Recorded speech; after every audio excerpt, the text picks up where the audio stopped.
Et on va voir ensemble comment transformer un nombre décimal en fraction. Et en fait, je vais partir de l'exemple suivant.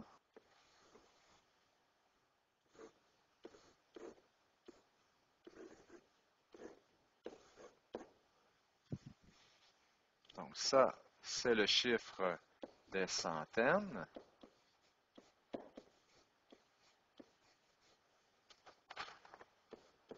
Lui, c'est le chiffre des dizaines.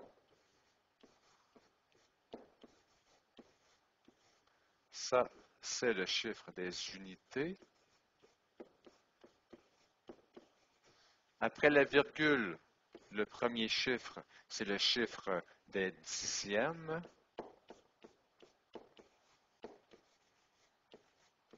Le deuxième chiffre après la virgule, c'est les centièmes. Et finalement, le troisième chiffre après la virgule, c'est le chiffre des millièmes. Alors, on va garder ça en tête pour faire les exemples suivants.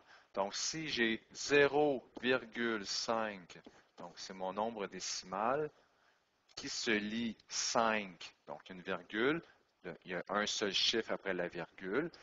Mais si je regarde le premier chiffre après la virgule, qui est ici, et on voit que ça, c'est les dixièmes. Alors, on va lire ça comme suit. Donc, 0,5, ça se lit 5 dixièmes.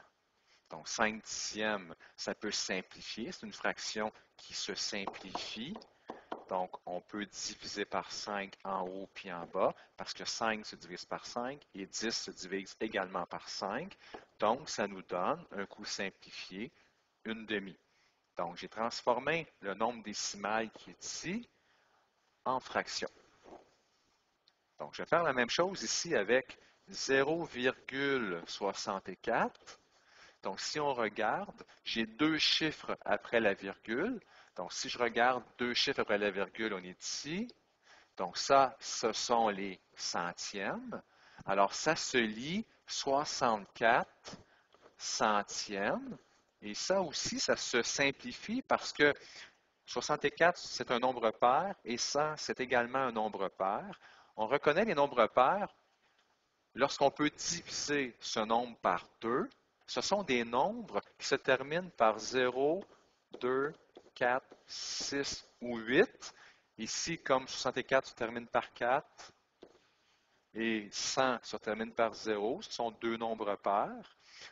Donc, les deux nombres se divisent par 2. Alors, ça nous donne 32 sur 50. Donc, 32 et 50, on reconnaît ici deux nombres pairs.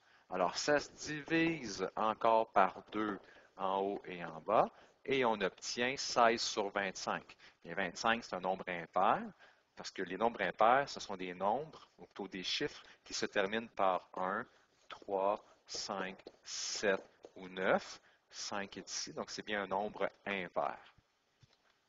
Un dernier exemple, si j'ai 0,226, bien ici j'ai trois chiffres après la virgule. Alors si je regarde après la virgule, le troisième chiffre, c'est ici. Donc, on parle ici de millièmes. Alors ça nous donne 226 millièmes. Et encore une fois, ce sont des nombres pairs. Donc, ça se divise par 2 en haut et en bas.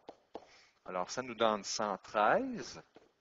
Donc, 226 divisé par 2, ça donne 113. 1000 divisé par 2, ça nous fait 500. Alors, ça nous donne 113 5 centièmes.